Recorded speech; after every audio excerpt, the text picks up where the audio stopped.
भंडारभोग या कादंबरीच्या संदर्भानं आपण कथानक पाहत होतो. त्या कथानकाचा भाग आपण इथपर्यंत आणला होता की घरामध्ये खूप भांडणं वाढतात. तायप्पाची आई कल्लवा ही वगळता बाकी सगळ्यांना वाटतं की तायप्पाला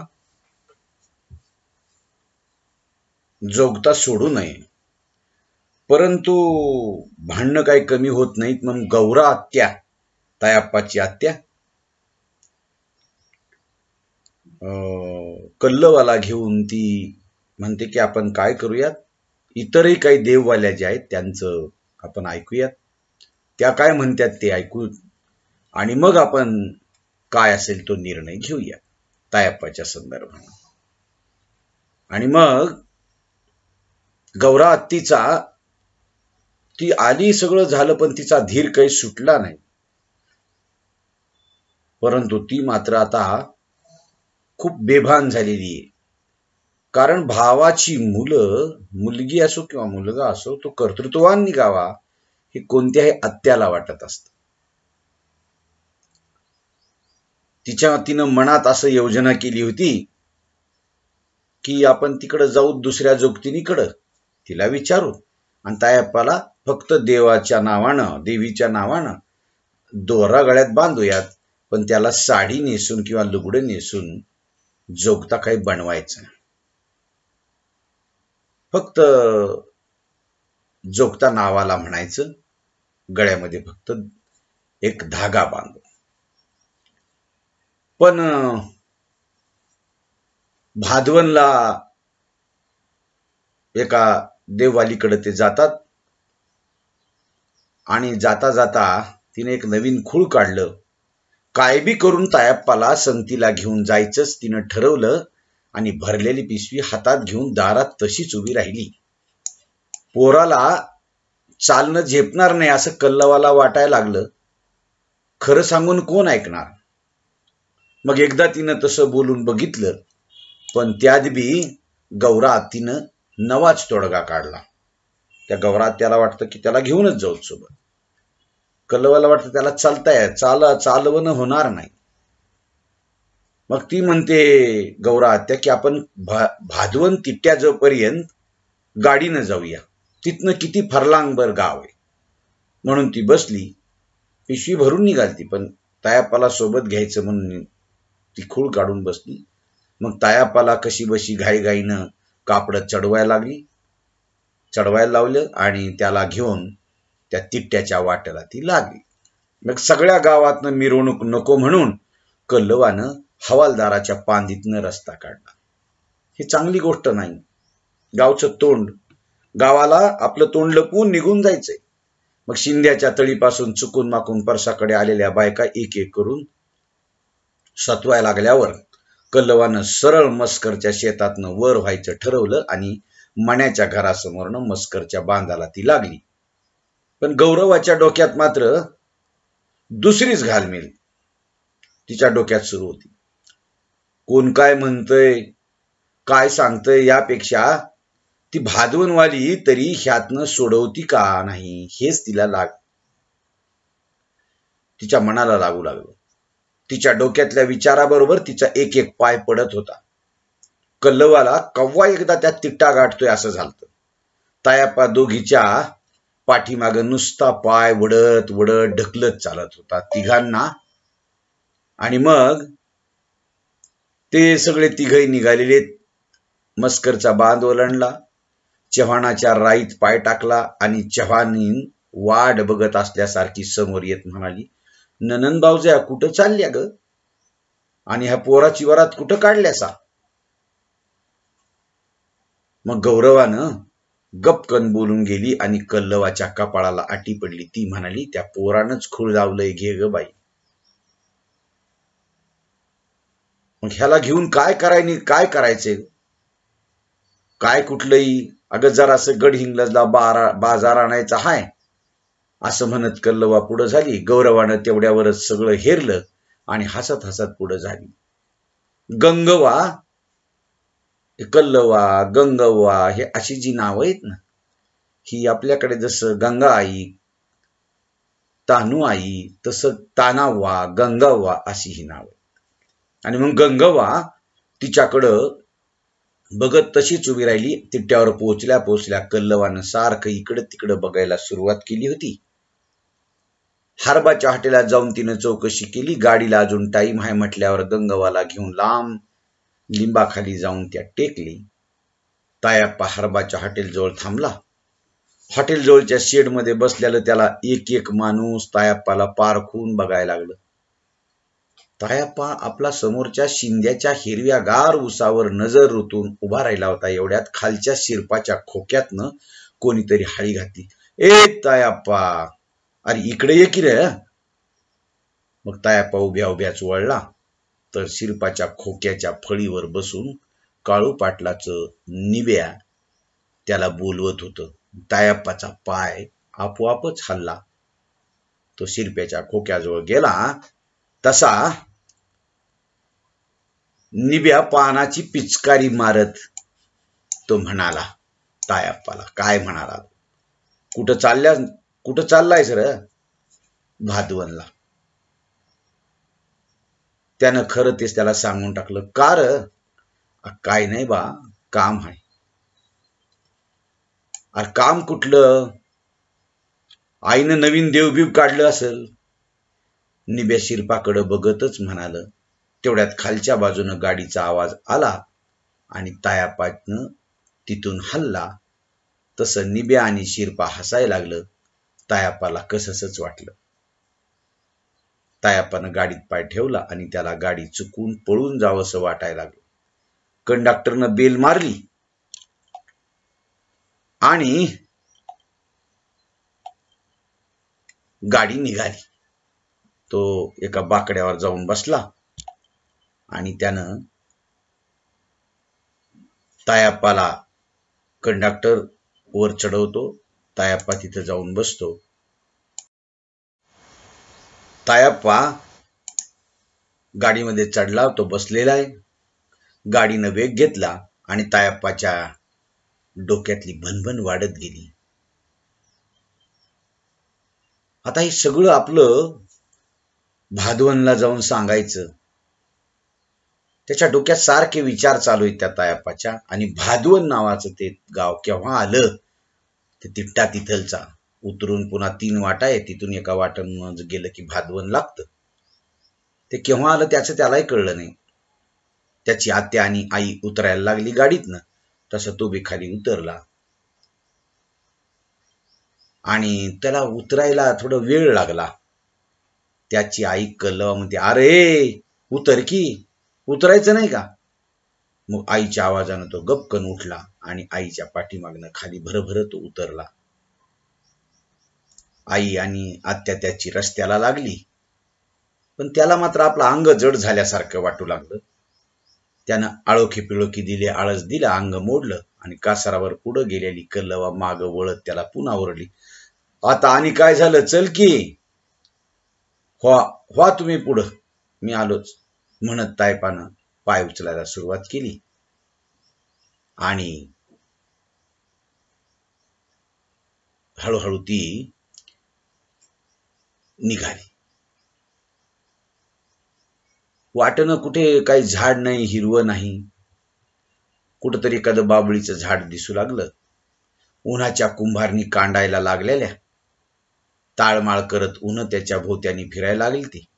आई आणि आत्ती लांब गेलेल्या बघून त्यानं पायाची गती वाढवली तायाप्पानं. आणि समोरच्या रस्त्यानं सारखी त्याची नजर अशी भेरभेरायला लागली. लांब दिसणाऱ्या पोजळेवाडीच्या रानातल्या डोंगरावर डेरक्यागत दिसणारं झाड त्याला काठीच्या टोकावर चेंबलं गेल्या ठेवल्यागत वाटायला लागलं.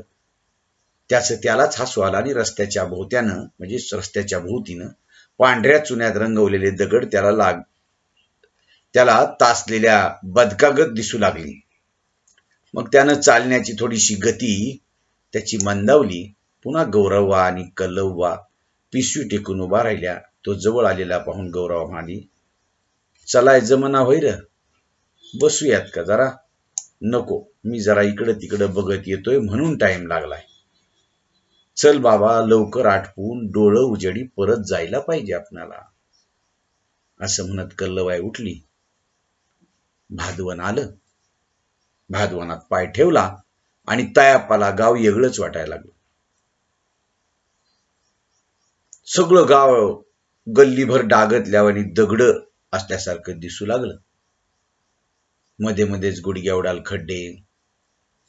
गल्ली कशाला म्हणावं हे काही समजना असा तिथलचा रस्ता, डबकं साचलेली.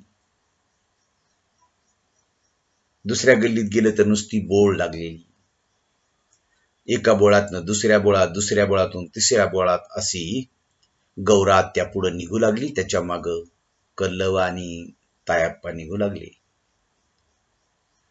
आणि मग ती गौरा ती एका चौकटीतनं आत घुसली आणि तायाप्पानं सुस्कारा सोडला. तो आईच्या पाठीमागनं आत शिरला. बाहेरच्या बाजूला गोठा होता, त्यात म्हैस बांधलेली. समोर 8 खांबी लगीवर सगळी पोती टाकलेली, टोपली टाकलेली. तायाप्पा तिथंच जाऊन टेकला. एवढ्यात आतल्या बाजूनं थोराड अंगाची काळी कुट्ट जट असलेली बाई बाहेर आली. तिची जट तिच्या पायाच्या टाचेपर्यंत लोंबू लागली. तायाप्पाला हे विपरीत बघितल्यासारखं वाटू लागलं तिच्या जटाकडे बघून. गौरा त्यानं वळख काढून तिला काय बाय सांगितलं तशी ती आपली जट सांभाळीतच आत गेली आणि पाण्याचा तांब्या घेऊन बाहेर आली. तायाप्पानं घटाघटा अर्धा तांब्या संपविला. तसं त्याला बरं वाटलं. आणि ती गौरा त्या सांगू लागली त्या बाईला, हे बघ, हे माझ्या भावाचा पोरगा तायाप्पा आणि ही भावाची बायको. असं गौरा त्यानं ओळख करून दिली. तसा तिच्या पायावर तायाप्पा असा पाया पडला आणि देववाली अक्कवा त्याच्या जवळच टेकली तायाप्पाच्या. आणि ती म्हणू लागली, आज काय काढलासा? काढलं जरासं काम म्हणतच गौरवानं सगळं तिच्या कानावर घातलं. जे जिथं जिथं त्या शेवंताकडं गेले होते ना, त्या तिथलचं सगळं सांगितलं त्या गौरा त्यानं. आणि मग तिनं उगाचच असं बोट मोजायला सुरुवात केली. बोट मापून झाल्यावर तायाप्पाला ती निरखून बघू लागली देववाली अक्कवा. आणि मग कल्लवा तायाप्पाकडे बघतच म्हणाली, जरा उजेडात हो र. बघा, त्या तायाप्पाला जरा थोडस अंधार पडलाय, अजून थोडस उजेडात हो. थोडं मधल्या बाजूला असते. तायाप्पा थोडस असं घसटतच उजेडात वळला आणि अक्कवानं जमिनीवर लोळणारी जट हातात घेऊन तिला उगच हलवायला सुरुवात केली. मग काहीतरी आठवल्यागत म्हणाली, मावशी, देवामोरच ये बर, कापूर जाळूया. कुठं जरा कडक दिसालय थोडस, इथं काही निघत नाही. देवाजवळ चल, कापूर लावूत. म्हणून ती उठली. मागोमाग गौरवबाई निघाली. तायाप्पा आणि कल्लवा आतल्या बाजूला गेली. पूर्ण अंधार. मध्येच एशेलच्या ढापक्यात वात जळालती. एक देवीचं तिथं समोर दिवा लावला, त्याच्यात वात जळू लागली ती. त्याच्या समोर एक जग होता देवाचा. देवारा पुजलेला. गौरवा डोकं टेकून पाया पडली. अक्कवानं उदकाडी पेटवून लावली. कापराची वडी जाळली आणि मांडी घालून देवासमोर डोळं मिटून गप्पगार बसली ती अक्कवा. ती जाणती म्हणजे जोगतीन. घटकाभरानं गचक देत ती अशी डुलायला लागली. तिच्या अंगात येऊ लागली. गचक देता देता एकदम थांबून म्हणाली, तुमच्या मनात हाय तसं नाही चालायचं. गौरवानं आधीच सांगितलं होतं ना तिला, आमच्या मनात असं आहे की कल्लवा त्या तायाप्पाला गळ्यात फक्त त्याच्या दोर बांधायचा, सुमनेसवायचं म्हणजे दोर बांधायचा. लुगडं काही घालायचं नाही त्याला. असा जोगता काही सोडायचं नको. पण असा अमुक अमुक शेवंतानं सांगितलंय की सोडायला, आणि म्हणून आम्ही तुझ्याकडे आलो. तर तेव्हा ती अक्कवा म्हणते, तुमच्या मनात आहे तसं चालायचं नाही. झाड माझ्या मनात बसलंय, ते माझ्या सेवलाच पाहिजे. बघा, तुझ्या सेवेलाच सोडतो खरं, नुसतं दर्शन बांधताव. दर्शन म्हणजे गळ्यात दोरा. गौरवा धाडसानं बोलली. गौरवा मानली, हो तुझ्या सेवेलाच आम्ही सोडताव त्याला, पण गळ्यात नुसता दोर बांधून नाही चालायचं. असं म्हणून अक्कवा जवळजवळ किंचाळली आणि एकदम थंड झाली. गौरवा थंड पाण्याच्या डेऱ्यात बुडल्यागती एकदम गारगीट झाली. तायाप्पा तिच्याकडे बघत बसला. कल्लवा मात्र नवीन काहीच घडाय नाही अशा कोऱ्या चेहऱ्यानं बसून राहिली. कारण ह्या गौरवाला मात्र वाटू लागलं की असं होऊ नये. मग घटकाभरानं पुन्हा हल्ली. देवीच्या पाया पडली ती अक्कवा. जवळचा भंडारा गौरवाला लावताच फक्त भंडाऱ्यागत पिवळं धमक भासली. गौरवाचं काळीज भंडाऱ्याच्या पिशवीगत लोंबकळत हेंदकाळलं. तिला वाटला लावली. ती वाटला लागली. निघाल्या तिथून. इथं देखील काय उपाय सुचत नाही, निघत नाही, आणि म्हणून देवीला जोगता लुगडं नेसूनच तायाप्पाला सोडावं लागेल. नेसूनच सोडावं लागेल. देवीच्या नावानं त्याला आता जोगता म्हणूनच सोडावं लागेल असं ही अक्कवा देखील सांगते. आणि मग इथून पुढचा जो कथाभाग आहे तो असा सुरू होतो की जोगता सोडण्याचं ते करण्याचा दिवस जसजसा जवळ येऊ लागला, कल्लवा घाई गडबड करू लागली. आता निघायचंय. फुला जोगतीनं सांगितलं होतं 1,500 रुपये ह्या सगळ्या कार्यक्रमाला लागतील त्याला जोगता सोडायला. आपणाला यल्लव्वाला जावं लागेल, डोंगराच्या देवीला जावं लागेल. मग गावातल्या अनेक ज्या काही जोगतीनी त्या देखील त्या देवीला पौर्णिमेला जातात. पुन्हा जवळ येऊ लागली आणि सगळ्या मग कल्लवा सकाळपासूनच ती पहाटेपासून सगळं काही गोळा करायला लागते. जे जे देवीच्या पूजेचं लागतं, साडी काय लुगडं जे जे लागतं ती सगळं घ्यायला लागली. आणि सगळं घेऊन तानावात किंवा तानुसुतारीन ह्या सगळ्या जणी आता देवीच्या त्या जोगता सोडण्याच्या विधीला सुरुवात करणार आहेत. आणि ते तिथं जाणार करणार आहेत डोंगराच्या देवीला. म्हणून देवीची पुनव आली. सगळ्यांची लगबग सुरू झाली. शिवंता देखील तिथून आली होती. गावातून देवीचा सबिना निघाला. तायाप्पा डोंगराच्या देवीच्या प्रवासाला निघाला. आता बघा, तायाप्पा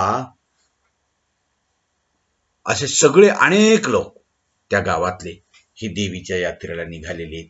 आता काय काय घडतं तिथे आणि काय काय नाही, देवीचा उत्सव, देवीला ते तायाप्पाला कसं सोडल्या जातं एक जोगता म्हणून, तो सगळा विधी आता तिथं होणार आहे. आणि म्हणून बस, पायी असा सगळा प्रवास करून ती नदी काठावरच्या शेतात जिथं यात्रा आहे खालीच डोंगराच्या, तिथून सुरुवात होते. आणि ह्या सगळ्या जणी तिथं आता थांबणार आहेत. आणि ह्या थांबून मग देवीचं सगळं तयार करणार आहेत. असं 42 पान क्रमांकापर्यंत आपण या कथाभागामध्ये आलो होतो. पुढचा जो कथाभाग आहे किंवा पुढचा जो कथानकाचा भाग आहे तो मी तुम्हाला नंतरच्या तासाला सांगतो. ठीक आहे.